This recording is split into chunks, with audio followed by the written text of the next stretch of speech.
예수님께서는 하느님 나라가 가까이 왔다라고 말씀하십니다. 또 하느님 나라는 너희 가운데 있다라고 말씀을 하세요. 하느님의 나라는 하느님의 뜻이 이루어지는 나라죠. 하느님 나라에 속한 사람은 하느님께로부터 치유를 받고 회복을 받습니다. 하느님 안에 머문다는 것은 그런 거예요. 세상을 살면서 때로는 지치고 힘들어도 하느님 안에서는 회복되어진다는 거죠. 이것이 중요합니다. 우리가 살면서 힘든 이유가 뭘까요? 어려운 일이 있기 때문에, 힘든 일이 있기 때문에, 물론 그렇죠.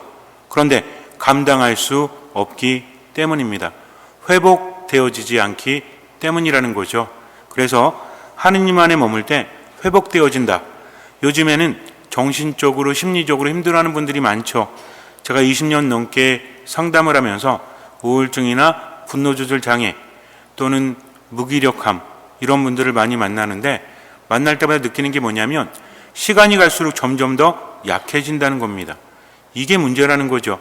그래서 조그만 일이 있어도 감당하지 못해요. 쉽게 화가 나고 쉽게 우울해집니다. 옆에 있는 사람들은 이해할 수 없죠. 아니 왜 그런 일 가지고 그래? 그러나 그 사람에게는 그만한 일이 아니라 여태까지 계속 힘을 잃어갔기 때문입니다. 우리도 언제 감기 들고 언제 병이 들죠?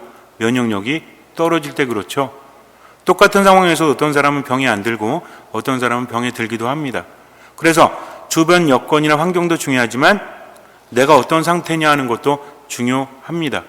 아무리 힘들고 괴로워도 그래도 회복되어질 수 있다면, 여름 휴가를 맞이해서 바닷가에 가면 아이들이 있죠. 여름 휴가를 간 지 하도 오래돼가지고 잘 모르겠지만 어쨌든 가면 어른들은 물에 잘 안 들어가죠. 귀찮아가지고. 근데 애들은 어떻습니까? 물에 첨벙첨벙 들어가죠. 햇빛이 뜨겁든 아니든 바닷물이 짜든 말든 상관없이 들어갑니다. 그러다가 나와가지고 엄마한테 가죠. 그 엄마가 시켜주죠. 그리고 어떻게 해요? 먹을 거 주죠. 그럼 아이들은 놀다가 또 들어가죠. 나오면 또 엄마가 또 시켜줍니다. 왜? 소금물이 몸에 붙어있으면 더 타고 좋지 않으니까. 그럼 애들은 놀다가 지치면 와가지고 간식 먹고 엄마 품에서 자요. 얼마나 행복합니까? 애들은 왜 뛰놀죠? 내가 오늘은 요 정도만 뛰놀아야 되겠다. 내 체력이 한계가 왔으니까 1시간만 놀고 쉬어야지. 그럽니까? 그렇지 않아요. 그냥 놀죠. 피곤하면 엄마한테 와서 자요. 회복합니다. 또 뛰놀아요. 이게 진짜 평화가 아닐까라는 생각을 합니다. 삶을 살아감에 있어서 내 안에 힘이 없고 회복되어지지 않으면 버틸 수 없다는 거죠. 때로는 어린이처럼 하느님께 맡길 수 있어야 됩니다. 어린이처럼 되지 않으면 하느님 나라에 들어갈 수 없다는 말씀을 우린 여러 방면에서 묵상해 봐야 돼요. 어린이는 어떤 존재죠? 어린이는 순진한 존재죠. 또 어린이는 순수한 존재죠. 그러면 순진한 것과 순수한 차이는 뭐죠? 이렇게 이야기합니다. 순진한 건 뭐냐면 병이 있는데 안에 아무것도 없는 거예요. 그러니까 뭘 넣어도 괜찮아요. 순수한 건 무엇이 가득 차 있어서 다른 걸 넣을 수가 없다는 겁니다. 그러면 어떻게 해야 되죠? 우리가 어린이처럼 순진하면 안 됩니다. 순수해야 한다는 거죠. 순진하다는 것은 비워져 있기 때문에 어떤 것은 들어갈 수 있지만 순수한 것은 꽉 차 있기 때문에 다른 것이 침범할 수 없다. 어린이처럼 된다는 건 어린이처럼 유치해지라는 말이 아니라 순수해지라는 겁니다. 어린이는 어떻죠? 자신의 처지를 가장 잘 알죠.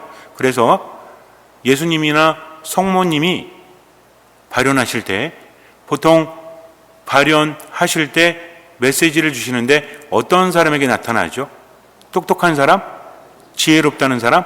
아니죠. 애들이라든지 아니면 수녀님 이런 분들, 신부님들한테도 간혹 나타나지만 흔치는 않습니다. 대부분이 어린아이 같은 사람들. 그래서 어느 날 한 소녀가 물었어요.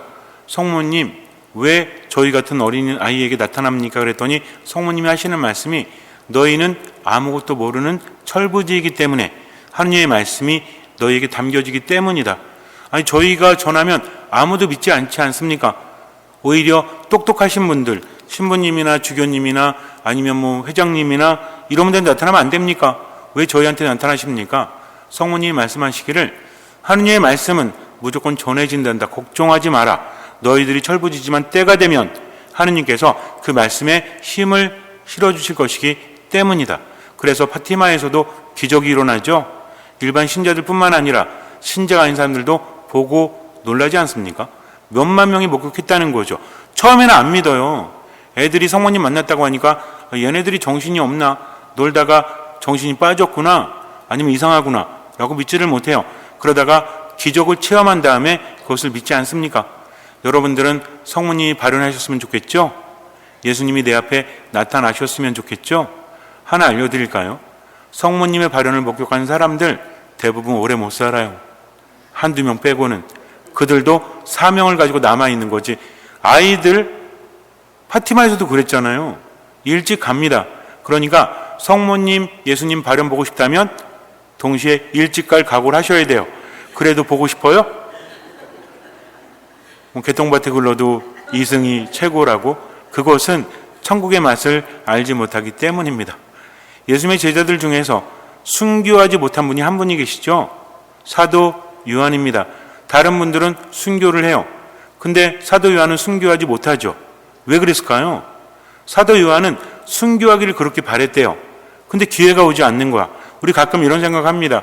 혹시나 신앙이 탄압을 받아서 내가 순교하면 어쩌지?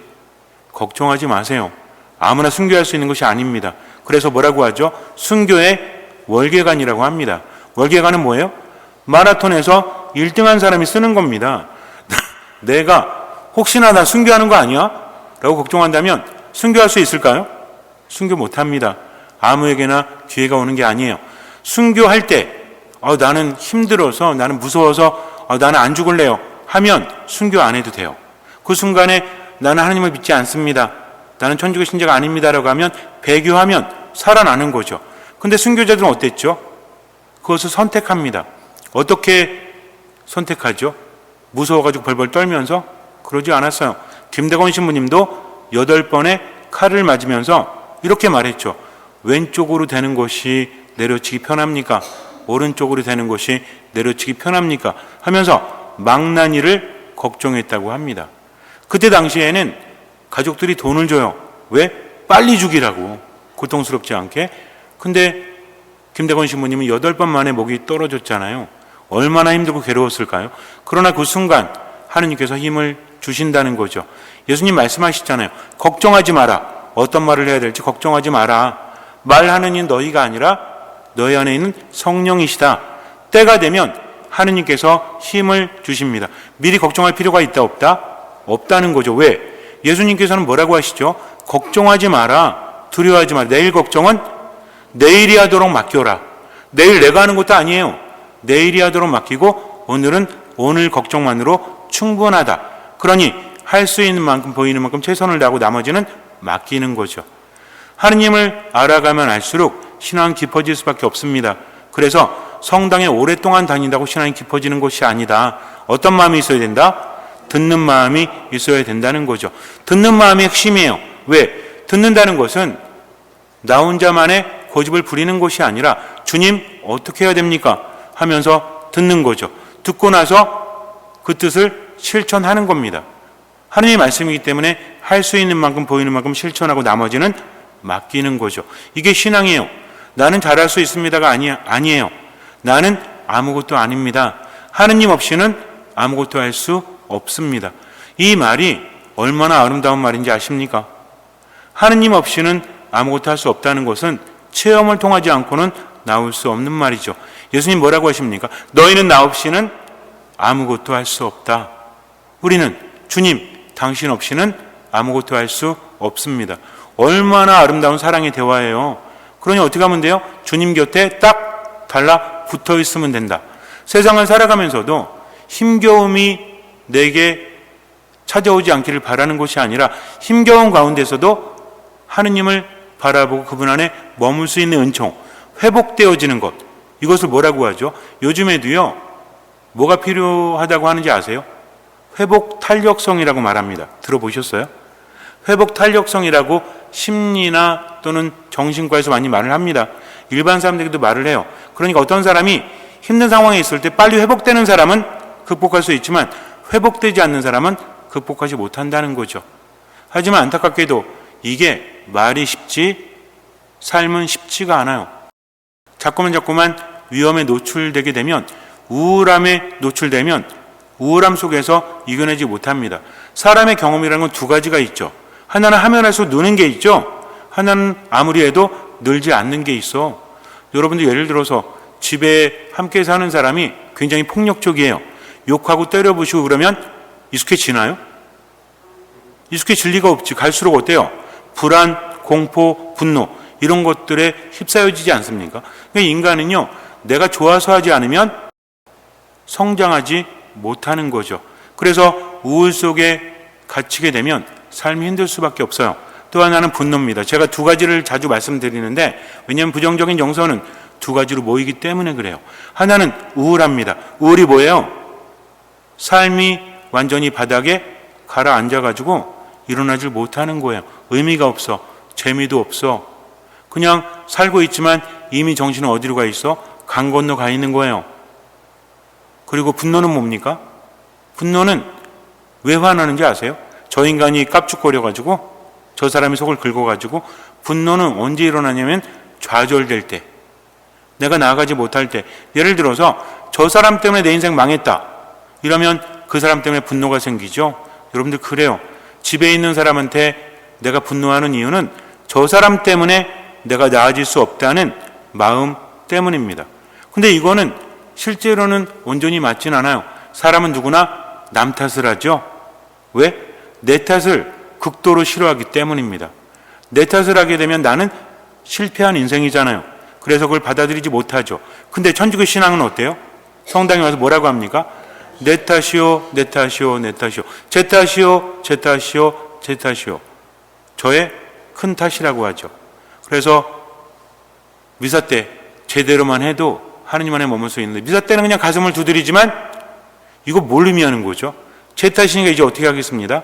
제가 하느님 안에 머물지 못했으니까 이제는 하느님 안에 머물겠습니다. 뭘 버리겠습니다? 고집을 버리겠습니다. 이제 당신 말씀 따르겠습니다라고 하죠. 근데 진짜 고집 버려요? 끝까지 자기 마음대로 하잖아. 해라고 하면 안 하고, 안 하라고 하면 하고.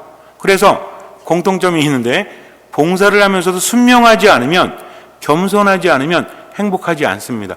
본인이 알아요. 그러니까 얼굴이 늘 어때? 찡그려져 있고, 누가 건드리기만 해도 뭐래? 공격적이죠. 저기 할 말, 뭐 또 뭐! 자신은 고치려고 하지 않고 상대방의 말에 버럭 화를 냅니다. 이러면 봉사하면 안 됩니다. 큰일 납니다. 본인도 망가지고 다른 사람도 망가지는 거예요. 어린이처럼 듣는 마음으로 말씀하시면 제가 듣겠습니다. 이게 가장 중요하다는 거죠. 그래서 성모님과 예수님은 어떤 이들에게 나타난다? 철부지 같은 사람들. 철부지는 어떤 사람들이에요? 본인이 아무것도 아니라는 것을 아는 사람들이에요. 겸손할 수밖에 없어요. 순명할 수밖에 없다는 겁니다. 겸손과 순명은 척이 아닙니다. 내가 아무것도 아니다. 나의 모든 것은 하느님의 것이다. 그러니 잘 듣고 그대로 실천해야 되겠다라고 할 때 하느님 안에 머물 수 있는 겁니다. 그래서 하느님 안에 머무는 사람은요, 두 가지를 잘해야 돼요. 하나는 아멘이에요. 하나는 피앗입니다. 따라하세요. 아멘. 피앗. 사실 두 가지는 같은 의미로 쓰이지만 그 내용을 살펴보면 좀 달라요. 아멘은 동의합니다.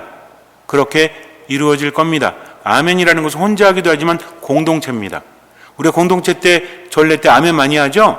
아멘은 뭐야? 주님의 뜻대로 이루어지기를 바랍니다. 그렇게 될 겁니다. 그래서 예수님도 뭐라고 하세요? 아멘, 아멘. 언제 말하죠? 내가 진실로 진실로 너희에게 이르노니 할 때 반드시 이루어지는 말씀을 하실 때 아멘, 아멘 하시는 겁니다. 그래서 아멘은 뭐다? 하나님의 뜻은 당연히 이루어집니다. 동의하는 거기 때문에 개인적인 기도 끝에도 아멘을 붙이지만 공동체에서도 아멘을 붙이죠. 이건 뭡니까? 겸손하게 순명한다는 말이죠. 또 하나는 뭐예요? 피앗입니다. 옛날에 어떤 사람이 말 한 마리를 얻었습니다. 이 말이 굉장히 명마해요. 그리고 말이 말을 알아들어. 말이 말을 알아들어요. 어떤 말 알아듣냐면 신앙심이 깊은 말이기 때문에 알렐루야 그러면 달립니다. 아멘 그러면 멈춰요. 알렐루야 알렐루야 알렐루야 세 번 말하면 더 빨리 달리는 거예요. 그래서 정말 훌륭한 말이다. 옛날에는 교통수단, 자동차가 없었기 때문에 말이 큰 거였죠. 그래서 말을 타고 이제는 내가 이 말을 통해서 전쟁터에 나가서 좀 공을 세워야 되겠다. 그러면 내가 많은 것을 얻을 수 있겠지 하면서 훈련을 하는데 아무리 무거운 칼이나 창을 차고 말에 올라와도 이 말이 힘들어하지 않는 거야. 얘는 정말 대단한 말입니다. 천리마 같아요. 그래서 연습을 하는데 알렐루야 그랬더니 막 달려요. 알렐루야 알렐루야 알렐루야 그랬더니 더 빨리 달려. 그럼 5번을 하면 더 빨리 달릴까? 알렐루야 알렐루야 알렐루야 알렐루야 알렐루야 그랬더니 엄청 빠르게 달리는 거예요. 근데 앞에 절벽이 있어요. 이렇게 달리면은 안 되잖아. 멈춰. 안 멈춰. 뭐라고 그랬지? 아니 뭐라고 그랬는데 뭐였지? 호산나? 아닌가? 주님 아니야. 그러다가 주님 도와주십시오. 아멘 그랬더니 멈춘 거야. 바로 앞에. 이제 살았다. 알렐루야 그랬어요. 어떻게 됐을까? 말이 앞으로 달렸지. 떨어집니다. 허우적거리는데 나무 하나가 딱 잡히는 거예요. 살았구나. 근데 깜깜한 밤이라서 절벽 밑에가 보이질 않아요. 말은 떨어졌고 하느님 살려주십시오. 저를 살려주십시오. 그때 하늘에서 주님의 목소리가 들립니다. 그래 내가 너를 살려줄게. 그러면 그 손을 놓아라. 농담하지 마시고요.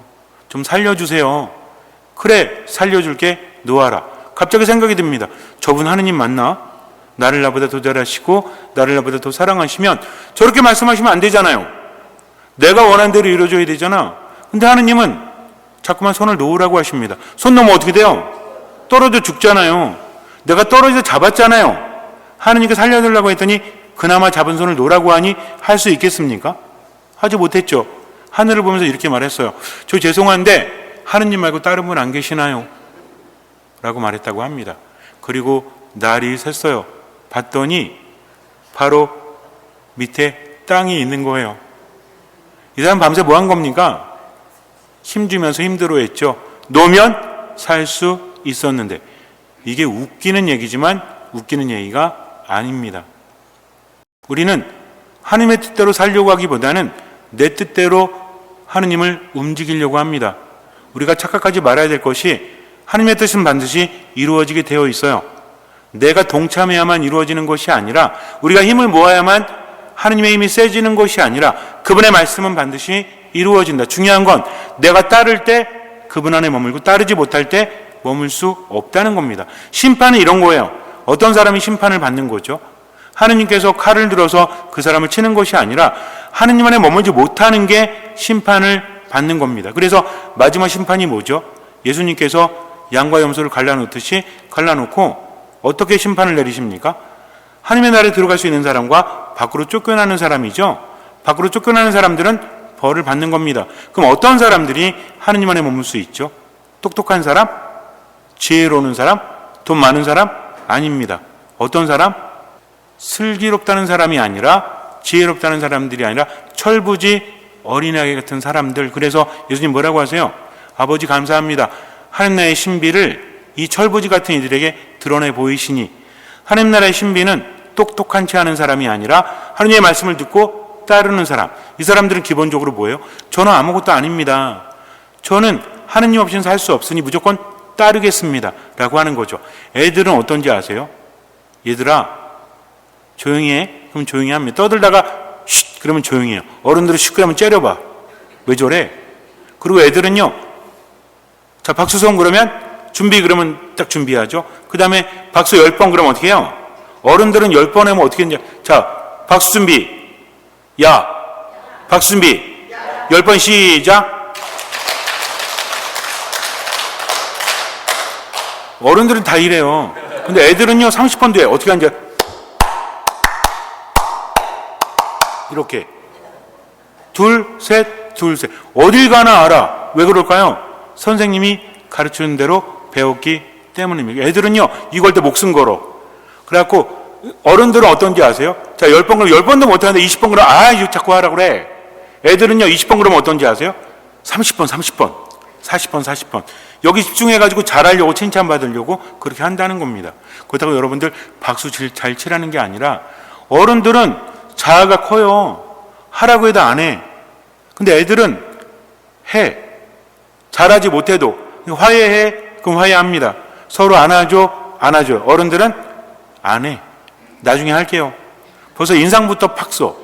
그러니까 애들은 다 앞으로 앉으세요. 그러면 애들은 다 어른들 앞에 앉으라고 하면 아씨 왜 앞에 앉으라는 거야? 아이씨 왜? 이럽니다. 이게 별거 아닌 것 같죠? 그런 마음들이 사람들에게 상처를 주는 거예요. 성당에 왔을 때는 어떻게 해야 돼? 듣는 마음으로 하느님만 바라보는 거죠. 근데 안 그러면 고집이 세집니다. 왜? 자기가 크다고 생각을 하니까 하느님의 말씀으로 듣지 않고 걸러서 듣는 거지. 요거는 가능하고 요거는 안 가능하고. 그러니까 뭐라고 합니까? 몇십 년을 성당 생활했는데 상처만 받아가지고 미사 안 나온대. 그런 분들 보면 너무나 안타까워요. 왜? 몇십 년 동안 상처만 받았잖아. 하느님 안에 머물면서 회복되어지지 못했잖아요. 무조건 탓을 하는 게 아니라 한번 생각해 보자는 거죠. 우리가 진짜 하느님 안에 머문다면 어린이처럼 순수한 마음으로 미사 안에 머물렀는가, 말씀 안에 머물렀는가, 기도 안에 머물렀는가. 그래서 제가 여러분에게 몇 가지 제안을 했죠. 여러분들이 스스로 묵상을 해야 되지만 기본적으로 알려드렸죠. 미사는 어떤 미사다? 처음 미사인 것처럼, 유일한 미사인 것처럼, 마지막 미사인 것처럼. 어디 안에 있다? 어디 아래 있다? 십자가 아래 있다. 그래서 미사는 뭐라고 그랬죠? 측하론, 현재화다. 재현되고 있다. 그냥 기념하는 게 아니라 미사는 시간과 공간을 초월해서 십자가 아래에 있는 겁니다. 얼마나 은총이 쏟아지겠어요? 근데 하느님 바라보지 않고 자기 고집 부리면서 있으면 됩니까? 안 됩니까? 그래서 제가 여러분에게 제안을 드리는 겁니다. 저는 가는 데마다 그랬어요. 앞에 앉으십시오. 하느님의 은총이 쏟아집니다. 베드로 대성전 가잖아요. 앞에 앉지 말라고 그래도 앞에 앉아. 그러면은 베드로 대성전은 거룩한 성당이고 우리는 덜 거룩한 성당인가? 미사는 이게 정말 유일한 미사다. 처음 미사다. 마지막 미사다. 그래서 말씀은 듣는 마음으로 듣는 거죠. 듣고 따르겠습니다. 얼마만큼? 할 수 있는 만큼. 또 얼마만큼? 보이는 만큼. 그리고 기도는 하느님께 뭔가를 청하는 것도 기도지만 나를 봉헌하는 거죠. 무엇을? 생각을, 또 무엇을? 감정을, 또 무엇을? 말과 행동을. 그래서 우리 감정까지도 주님께 봉헌할 수 있다면 이건 되게 높은 단계입니다. 화나네? 우울하네? 순간 멈추고 성호를 걷는 연습부터 하면 하느님께 봉헌되고 어떻게 됩니까? 그분은요 우리의 상처받은 마음을 받아가지고 회복시켜서 다시 우리에게 주십니다. 이것이 신앙 안에서의 회복 탄력성이라는 거죠. 그래서 심리 프로그램 참여해도 좋지만 그럴 필요 없어요. 우리는 어디 안에서? 미사 안에서 회복되어지기 때문에. 그래서 여러분께 알려드립니다. 미사할 때 내 가슴을 두드릴 때 내 우울을 봉헌하세요. 내 분노를 봉헌하세요. 미사 좀 일찍 와가지고 성체조배하면서 성체조배 효과가 굉장히 크거든요. 미사 때 전에 왔는데 기도할 때 있죠. 이때는 못하잖아. 그럼 언제 하면 돼? 미사 끝나고 1분이라도 앉아가지고 주님 이 거룩한 미사의 은총으로 제가 제 우울함을 제 분노를 주님께 드리겠습니다 하면서 감정을 혼자 폭발하지 말고 어떻게 해라? 기도화 시켜라. 이게 순수한 겁니다. 그래서 하느님 없이는 아무것도 할 수 없으니까 내 분노도 하느님께 봉헌합니다. 내 우울도 하느님께 봉헌합니다 하면서 살아가는 거죠. 그러면서 하느님의 뜻이 누구에게? 저에게 이루어질 수 있도록. 이런 사람들은요 성당에 올 때마다 뭐가 떠오르는지 아세요? 이런 봉사를 해야 되겠구나, 저런 봉사를 해야 되겠구나. 어떤 마음으로? 듣는 마음으로. 말하려고 하기보다는 들으려고 하는 거지. 그래서 정말 조심해야 돼요. 내가 내 주장을 피기보다는 그런 뜻이 있구나, 그래서 이렇게 해야 되는구나 해고해야지. 신앙생활 50년 됐으니까 어떤 분들은 그러죠. 우리 신부님은 그냥 나보다 세례 늦게 받아가지고. 이건 할 말입니까? 이건 할 말이 아니지. 그렇지 않습니까? 역할이 다른 거잖아요. 본당 신부가 하라고 하면 어떻게 해야 돼? 해야 돼. 농협을 털자고 하면 이거 안 되지. 어떤 걸? 신앙적인 면에서, 전례적인 면에서, 또 양심적인 면에서 받아들이세요. 그리고 하면 돼요. 나머지는 맡기면 되지. 그러면 누가 변합니까? 내가 변합니다. 내가 변할 때 하느님께로부터 더 많이 받을 수 있는데 두 가지를 기억하세요. 하나는 아멘입니다. 하느님의 뜻은 이루어지니까 저도 동의하고 동참하겠습니다. 또 하나는 피앗. 이 원래 발음은 F 발음이기 때문에 피앗 이렇게 하는데 우리는 그냥 피앗이라고 합니다. 피앗. 미히. 따라 피앗. 미히. 외우지 말고 그냥 따라 하셔요. 피앗. 미히, 세컨둠. 외우려고 하지 말고 따라하라니까. 앞에 거 생각하지 말고 다시 피앗, 미히, 세컨둠, 베르붐, 둠. 됐어요 이제. 이게 뭐냐면 피앗은 이루어지소서, 미히 저에게, 세컨둠 뭐뭐에 따라서, 베르붐 말씀, 둠 당신의 말씀대로 저에게 이루어지소서. 누가 했죠? 성모님이 그렇게 하셨습니다. 우리는요 마리아의 교입니까 아닙니까? 어떤 면으로는 마리아의 교가 아니죠. 어떤 면으로는 마리아의 교입니다. 왜? 우리는 하느님은 흠숭하죠. 성모님은 높은 공경, 상경지례. 하느님은 흠숭지례. 세 번 시작. 흠숭지례. 흠숭을 받는 분은 오로지 한 분이신 삼위일체 하느님뿐입니다. 미사는요 성모님께 드리는 게 아닙니다. 누구에게? 하느님께 드리는 최고의 예배가 미사인 거죠. 그래서 흠숭 받으실 분은 하느님 한 분이시고 성모님은 높은 경공을 받는다. 근데 한편으로는 마리아의 교회입니다. 뭐냐면 성모님이 지향하시는 대로, 성모님은 어떻게 우리에게 말씀하시죠? 하느님 안에 머물라고. 카나온 잔치에서도 뭐라고 하십니까? 예수님께 부탁을 하죠. 술이 다 떨어졌다고. 예수님 뭐라고 하세요? 그게 저와 당신과 무슨 상관이 있습니까? 아직 때가 오지 않았습니다. 성모님 뭐라고 하십니까? 일하는 사람들을 불러서 내가 말했으니까 가서 잘해봐 이러세요? 그가 시키는 대로 하여라. 성모님 하면 이거예요. 하느님 안에 머물고 하느님의 뜻대로 살기를 바라서 성모님도 기도하십니다. 여러분들 예수님 상 중에 예수님이 기도하는 거 보셨어요? 물론 그림 같은 건 있지만 어디서 겟세마니 동산 이런 거. 근데 예수님 상은 이러고 있죠. 보통 이러고 있지 않습니까? 성모님은 기도하고 있는 성모님도 있잖아요. 왜? 성모님은 우리를 위해서 전구해 주시기 때문입니다. 그래서 하느님께 가는 유일한 길, 하느님과 우리를 이어주는 한 분은 누구시죠? 예수 그리스도예요. 나는 길이요 진리요 생명이다. 나를 통하지 않고는 아무도 아버지께 갈 수 없다. 그래서 미사를 누가 봉헌하는 겁니까? 예수님이 봉헌하시는 거예요. 사제는 예수님을 대리해서. 그래서 성인들의 환시를 보면 사제가 미사하고 있으면 뒤에 예수님이 현시하세요. 사제와 함께 하는 겁니다. 근데 성모님은 정구해 주시는 거지. 무슨 얘기인지 아시죠? 성모님이 바라는 대로 우리도 성모님처럼 어떻게? 피앗 하는 겁니다. 누구에게? 아멘만 하고 피앗 안 하면 어때요? 아멘은 그냥 공동체에서 하는 거지. 근데 누구에게 이루어지기를 바라지 않는 거죠? 주님의 뜻이 이루어지기를 바라면 누구에게? 총회장님에게. 누구에게? 전례분과장님한테. 누구에게? 재분과위원장님한테. 저는 아니겠지요. 이러면 돼요? 안 돼요? 안 됩니다. 누가 겸손해야 돼요? 내가 겸손해야 돼요. 누가 순명해야 돼요? 내가 순명해야 돼요. 누구의 말씀대로? 하느님의 말씀대로. 하느님의 말씀은 어디서 들리죠?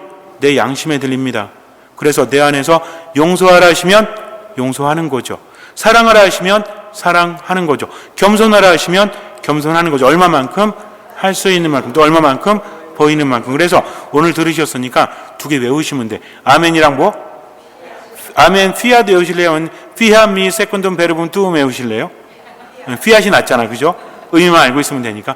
아멘 피앗 하면서 지금은 살아 나머지는 맡기세요. 성모님 그랬습니다. 성모님 처음부터 예 알겠습니다 그러지 않았어요. 천사가 나타나서 예수님의 탄생을 알렸을 때 뭐라고 하죠? 저는 남자를 알지 못하는데 어떻게 그런 일이 있을 수 있겠습니까? 그랬더니 천사가 뭐라 그래요? 믿어. 무조건 받아들여. 그래요? 네 친척 엘리사벳을 보아라. 그 늙은 나이에도 불구하고 아이를 가진 지 6달이나 되었다. 그때 성모님 뭐라고 하십니까? 이겁니다. 신앙은 무작정 믿는 게 아니라 내 안에 알려주신다니까, 보여주신다니까. 그럼 어떻게 하면 돼요? 말씀대로 제게 이루어지기를 바랍니다. 천사가 뭐라고 그랬어요? 하느님께는 불가능함이 없다. 모든 것이 가능하다. 성모님은 뭡니까? 할 수 있다가 아니라 제게 이루어지기를 바라고 맡기겠습니다. 이겁니다. 그래서 신앙은 뭐다? 아멘 피앗 하면서 뭐 하는 거다? 맡기는 거다. 뭘 맡긴다? 우울한 내 마음을, 화나는 내 마음을, 그리고 누구의 뜻대로? 주님의 뜻대로 지금을 살아가는 거다. 아셨죠? 오늘 외워야 될 것보다 아멘, 피앗, 맡김. 뭘 맡긴다? 생각, 감정, 말, 행동. 뭘 맡긴다? 이렇게 하면 돼요. 생각, 감정, 말, 행동. 이렇게 하시면 돼요. 이것까지 같이 하셔. 자, 생각, 마음, 말, 행동. 다 따라하시니 여러분들은 어린이 좀 순수하신 것 같아요. 그래서 그렇게 하시면 돼. 미사 때 가지고 밖에서는 안 하잖아. 그러니까 그렇게 사세요. 얼마만큼? 할 수 있는 만큼, 또 얼마만큼? 보이는 만큼. 잠시 눈을 감으세요. 루카가 전한 거룩한 복음입니다. 그때 하느님께서는 가브리엘 천사를 갈릴리아 지방 나자렛이라는 고을로 보내시어 다윗 집안의 요셉이라는 사람과 약혼한 처녀를 찾아가게 하셨다. 그 처녀의 이름은 마리아였다. 천사가 마리아의 집으로 들어가 말하였다. 은총이 가득한 이여 기뻐하여라. 주님께서 너와 함께 계시다. 이 말에 마리아는 몹시 놀랐다. 그리고 이 인사말이 무슨 뜻인가 하고 곰곰이 생각하였다. 천사가 다시 마리아에게 말하였다. 두려워하지 마라, 마리아야. 너는 하느님의 총애를 받았다. 보라, 이제 내가 잉태하여 아들을 낳을 터이니 그 이름을 예수라 하여라. 그분께서는 큰 인물이 되시고 지극히 높으신 분의 아드님이라 불리실 것이다. 주 하느님께서 그분의 조상 다윗의 왕자를 그분께 주시어 그분께서 야곱 집안을 영원히 다스리시리니 그분의 나라는 끝이 없을 것이다. 마리아가 천사에게 저는 남자를 알지 못하는데 어떻게 그런 일이 있을 수 있겠습니까? 하고 말하자 천사가 마리아에게 대답하였다. 성령께서 너에게 내려오시고 저기 높으신 분의 힘이 너를 덮을 것이다. 그러므로 태어날 아기는 거룩하신 분, 하느님의 아드님이라고 불릴 것이다. 내 친척 엘리사벳을 보아라. 그 늙은 나이에도 아들을 잉태하였다. 아이를 못 낳는 여자라고 불리던 그가 임신한 지 6달이 되었다. 하느님께는 불가능한 일이 없다. 마리아가 말하였다. 보십시오. 저는 주님의 종입니다. 말씀하신 대로 저에게 이루어지기를 바랍니다. 그러자 천사는 마리아에게서 떠나갔다. 성모님이 피아타신 것은 하느님을 신뢰했기 때문입니다. 이거 받아들이면 죽을지도 몰라요. 그러나 하느님은 그렇게 내버려 두지 않으십니다. 천사의 말을 듣고 따르죠. 성령께서 너에게 내려오시고 저기 높으신 분의 힘이 너를 덮을 것이다. 그러므로 태어날 아기는 거룩하신 분 하느님의 아드님이라고 불릴 것이다. 내 친척 엘리사벳을 보아라. 그 늙은 나이에도 아들을 잉태하였다. 아이를 못 낳는 여자라고 불리던 그가 임신한 지 6달이 되었다. 하느님께는 불가능한 일이 없다. 마리아가 말하였다. 보십시오. 저는 주님의 종입니다. 말씀하신 대로 저에게 이루어지기를 바랍니다. 하느님의 뜻대로 내 우울을, 내 분노를, 내 무력감을 하느님께 맡기고 듣는 마음으로 겸손 순명하면서 아멘 피앗 하세요. 그리고 하느님께 맡기세요. 생각을, 감정을, 말과 행동을 할 수 있는 만큼 보이는 만큼 주님께서는 그 믿음을 보시고 우리 삶에 놀라운 기적을 일으켜 주실 것입니다. 아멘.